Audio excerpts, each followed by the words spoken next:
You know, I can remember, just like it was yesterday, walking into the Japanese Cultural Institute. It was my first time at South Bay Community Church, and it was 18 years ago. I was only 18 years old at the time.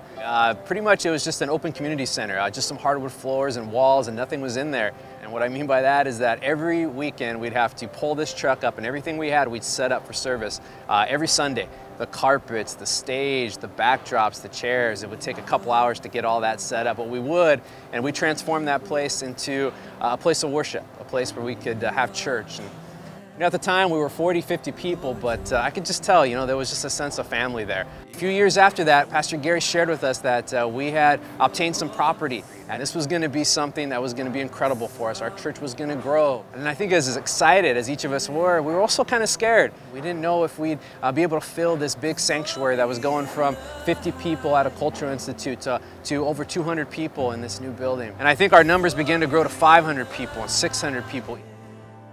And Pastor Gary began to share that, you know, we needed to grow even bigger because there were more people to save, there were more people to reach out to, and there were more people to touch.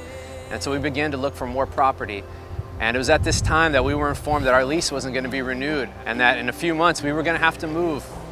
And we didn't really have a home. We didn't know where we were going to go.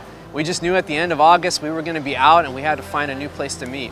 We've been all over the South Bay. We've met at places from Wilson Park to North High to the Holiday Inn, to Victory Fellowship and other churches just opening up their doors and letting us meet there. But we always kept our eye out for a new location, a new place that we could call home. And again, God provided. He provided a great location that ironically was only about a mile or two away from our last home. And it looked great. And the process started. We started putting in for permits and we started raising funds and we began to see progress. We got the permits through the city.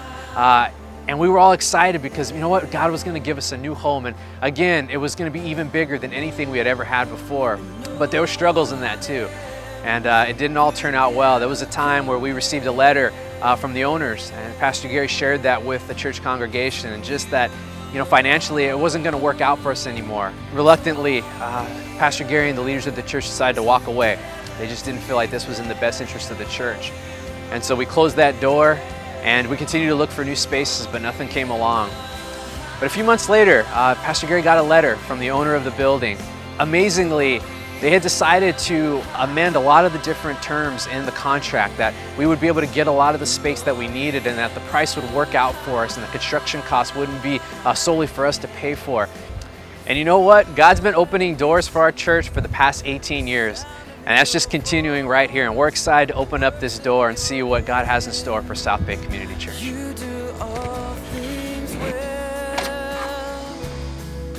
And this is where our church offices are going to be. It's kind of exciting to be in here. This is where just a lot of our planning happens for the church as we just pray and really ask God, you know, what the future for South Bay Community Church is going to look like. But, you know, this isn't just for us, for the staff here. Church offices are always open. The doors are always open to anyone who needs anything. We can pray for them and to be there with them, just to build connections and friendships. And we're hoping people will come on by and take advantage of that. As you can see, there's still a lot of work to be done, but we know it's happening quickly. And before you know it, we're going to be right on in here. And this is going to be our worship center.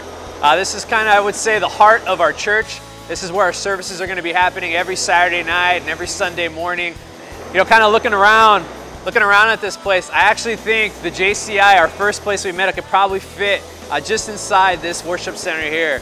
But I think it's going to be super exciting. As you guys can see, the stage is being built where our services will take place at.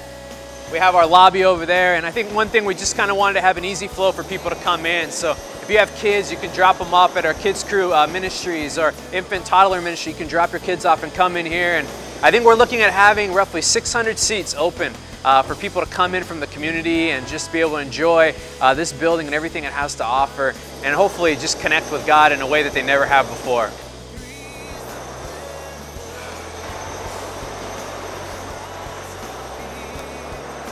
Man, it's been one incredible journey for South Bay Community Church. And it's been one we believe God's been with us every step of the way. But this isn't the end, it's just the beginning. And we hope in a few short months you guys would each join us at our grand opening. We have seats that are open for you and your family. And we hope you guys will be a part of the next exciting chapter at South Bay Community Church. You do all things well.